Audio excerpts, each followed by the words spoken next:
Welcome back to the channel. In this video, we're going to do a quick unboxing of the Kreg Foreman. I'll show you everything that comes in the box, as well as a quick setup guide, and let you know, is it worth the upgrade? So let's get started.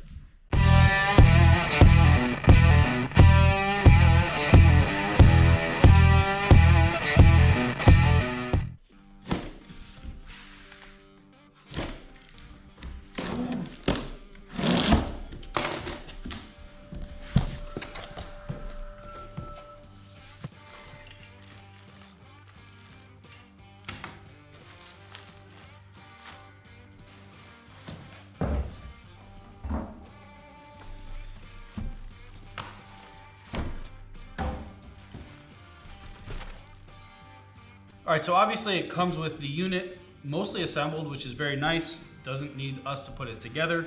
Also comes with a hose for the dust collection, the drill bit depth setting gauge, as well as a new bit and an Allen key to make some of the adjustments. So when setting this up, it comes with this setup block that has predetermined heights based off of your screw length. So I use it mostly for 3/4 for making cabinets and things like that, which take the 1¼ inch screws. And really all you do is you find the 1¼ inch and you want to make it to where the bit barely comes in contact with the setup block itself. Now if I needed to adjust how far the bit comes out of the base, so either further or not as far, this adjustment knob on the back of the handle, you can screw in and out to adjust that length.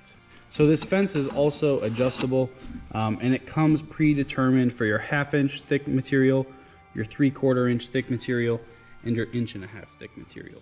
So really all you would do is slide the fence, and the back of the fence needs to be equal with the line. So in this case, right, we have our 3/4 inch line here. You can see the line. So we're gonna put the back of the fence up to it, spin this to lock it down, and obviously repeat that for both sides. Now we already set our bit height, so if we see it should be just shy of the fence, which it is there, and then obviously we are ready to drill our pocket holes. So just one thing to note with the dust collection hose that it comes with, it does come with the, I think it's rubber or maybe it's plastic. I think it's rubber. With 2 hose clamps to obviously connect to the dust collection. The directions do say that if you have this installed, you have to use dust collection 100% of the time, or else this hose very quickly gets clogged and obviously causes a bunch of issues when drilling pocket holes. But if you are installing this, it does connect just to obviously the port right there on the bottom of the drilling unit, and then over here to the port for the vacuum. And on the other side of the tool, it has the connection for your dust collection system. But just given that I don't have dust collection set up, I'm not going to be installing it, but obviously it does have that if you do. So the last thing to call out is, it's pretty nice, is the table does tilt up. That is where your router, and I think it's a router, or whatever that is that actually drills the hole. But it also has a little storage compartment over here for your bit, as well as your setup block for determining your drilling depth. So pretty cool. It's all contained within the unit.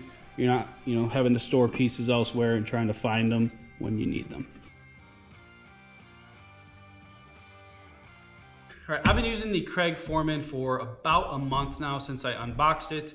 I've built probably 12 or so cabinets so far using it exclusively. And I think it's an absolute must buy if you're going to be using it quite a bit. So I am coming from the standard pocket hole jig that you've seen in every YouTube video ever.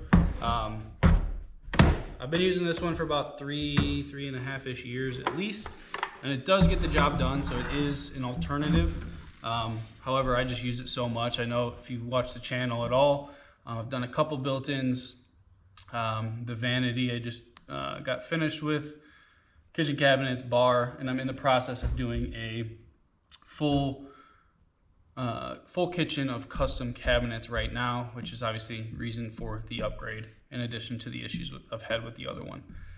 So again, if you're going to use it, I think it's an absolute must.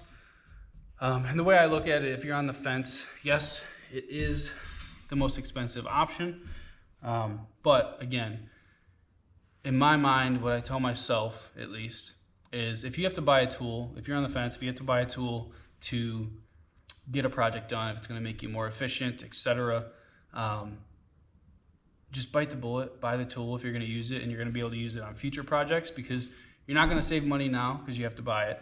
However, on those future builds, you already have the tools you need, and over time, you end up building a nice set of tools that you can use to build projects rather than potentially have to buy them and pay for, store markups and all of that. And 99% of the time, you're going to use better materials than what you're going to get in the store anyway.